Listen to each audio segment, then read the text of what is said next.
Caste census का सवाल 2021 में इसलिए पूछा जा रहा है क्योंकि ये सवाल जो है वो सेंसस से जुड़ा हुआ है और सेंसस भारत में हर 10 साल पर होने वाली एक सरकारी कवायद है और ये साल जनगणना का वर्ष है।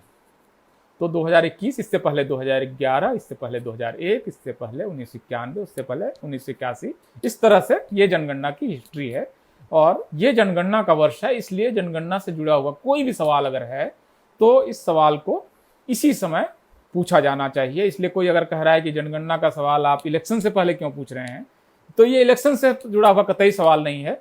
2021 अगर इलेक्शन का वर्ष नहीं होता यूपी इलेक्शन का, तो भी इस सवाल को जरूर ही पूछा जाता, क्योंकि ये जनगणना का वर्ष है।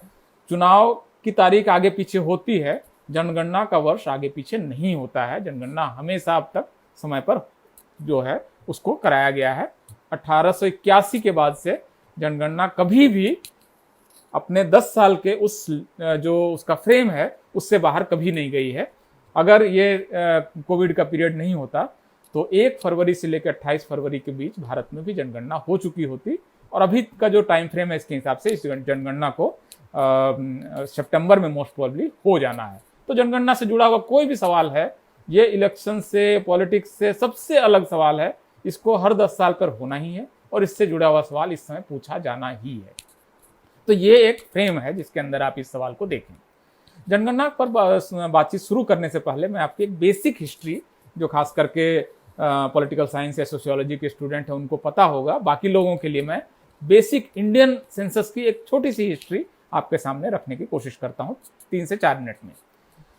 दुनिया के लगभग सारे देश जो डेमोक्रेटिक या डेमोक्रेटिक कंट्री नहीं भी हैं, वहाँ पर जनगणना होती है, सेंसस की कार्रवाई होती है। इसका पर्पस बहुत स्पष्ट है कि 10 साल या कहीं कहीं अलग अलग टाइम फ्रेम भी है, आप समाज के बारे में और देश के बारे में सारे तरह के पॉसिबल आंकड़े जुटा लेते हैं और उसके आधार पर आप पॉलिसीज बनाते हैं या पॉलिटिक्स करते हैं, जो भी करते हैं, लेकिन 10 साल में एक बार आप समाज के बारे में तमाम तरह के आंकड़े जुटा लेते हैं। भारत में लोग कहते हैं कि इसकी जनगणना सबसे पहले चंद्रगुप्त मौर्य के पीरियड में हुई थी, हालांकि उसका कोई डाटा अवेलेबल नहीं है ऑब्वियस वजहों से, लेकिन आपको उसके बाद वैशाली के गणराज्यों वगैरह में भी जनगणना हुई है। तो ये एक परंपरा इसकी रही है, ऐसा लोग कहते हैं, हालांकि उसका कोई डाटा अवेलेबल नहीं है। भारत में आधुनिक पीरियड में पहली जो जनगणना हुई है वो 1878 में हुई है, ब्रिटिश पीरियड में, अंग्रेजों के समय में पहली जनगणना हुई।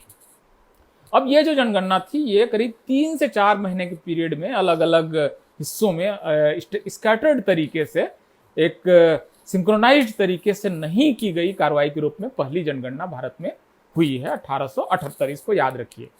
इसके बाद लेकिन ये जनगणना चूंकि बहुत बिखरी हुई थी, इसमें तमाम तरह के आंकड़े नहीं आ पाए थे, तो एक कॉम्प्रिहेंसिव डाटा नहीं आ पाया था, तो ब्रिटिश शासन ने 1881 में पहली बार जो 10 वर्षीय जनगणना है वो शुरू कराई। 1881 में 1881 में जो जनगणना शुरू होती है, इसमें कुल मिलाकर 17 क्वेश्चंस पूछे गए थे और इसमें सारी जनगणना जो है एक साथ पूरे भारत में कराई गई थी। तो मैं जनगणना की इस समय बेसिक हिस्ट्री बता रहा हूं, अभी इसका जो जनगणना की पॉलिटिक्स है इसके बियॉन्ड है ये। इसकी हिस्ट्री अगर कोई भी लिखेगा तो इसी तरह से लिखेगा।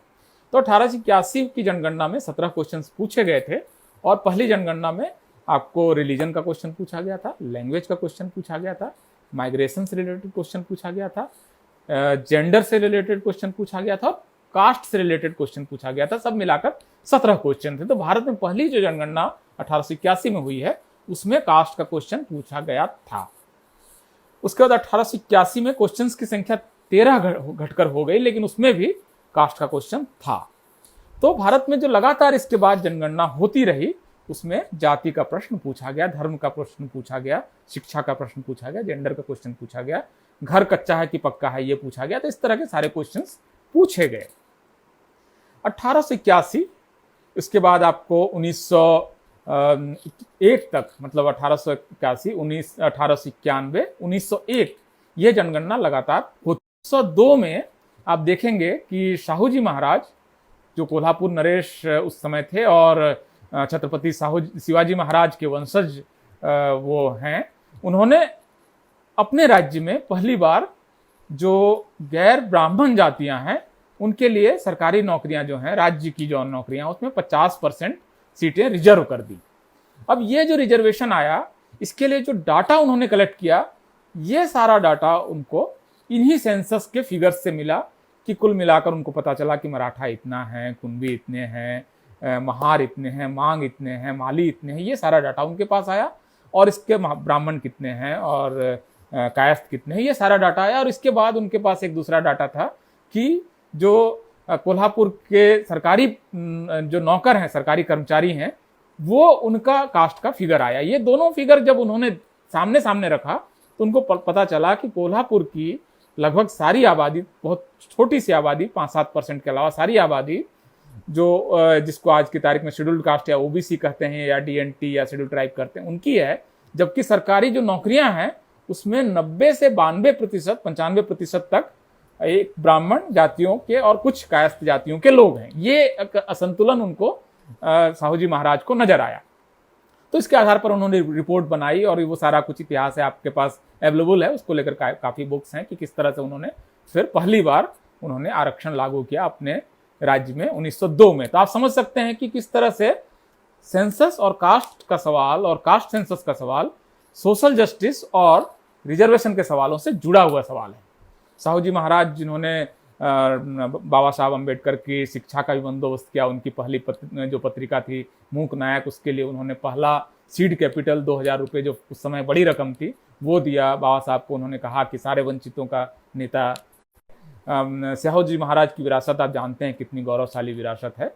तो उन्होंने इस कास्ट सेंसस के डाटा का इस्तेमाल अपने यहाँ रिजर्वेशन देने में किया। तो भारत में रिजर्वेशन की जो हिस्ट्री है वो कास्ट सेंसस की हिस्ट्री से जुड़ी हुई है।